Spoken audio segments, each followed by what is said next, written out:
네, 코로나19 발병 초기인 지난해 12월에만 중국 내 확진자가 100명 넘었다는 연구 결과가 나왔습니다.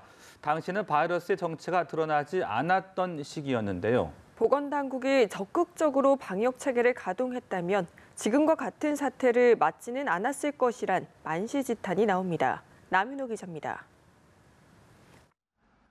중국 우한에서 지난해 12월 8일 첫 환자가 보고된 코로나19. 해가 바뀌고 2달 반이 지난 지금 중국 전역에서 사망자는 2,000명을, 확진자는 7만 4천 명을 훌쩍 넘어섰습니다. 그런데 발병 초기인 지난해 12월에만 이미 중국 내 확진 환자가 104명에 달했고 그중 15명이 숨졌다는 연구 결과가 나왔습니다. 특히 이 결과는 중국 질병예방관리센터가 최근 중국의 저명 의학저널에 발표한 논문 내용이어서 눈길을 끕니다. 논문에 따르면 2월 11일 기준 72,314명의 확진 환자를 분석한 결과 발병 초기인 지난해 12월 31일 이전은 초기 단계이고 올해 1월 1일 이후 2월 11일까지는 열흘씩 나누어 4단계의 확산기로 구분됩니다.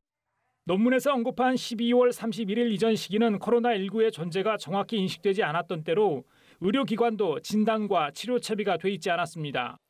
당시 우한 위생건강위원회 발표 자료에 따르면 12월 31일 기준 확진자 수는 27명으로 센터 측 분석의 5분의 1에 불과했습니다. 사망자도 1월 3일까지는 발생하지 않았다고 발표했습니다. 이는 중국 당국의 초기 대응이 부실하게 이루어져 감염병 확산 정황을 파악하지 못했다는 의미로 해석할 수 있습니다. 이런 가운데 코로나19 확산 기세가 꺾이지 않으면서 시진핑 주석을 겨냥한 지식인들의 비판의 강도도 높아가고 있다고 홍콩 매체들이 보도했습니다.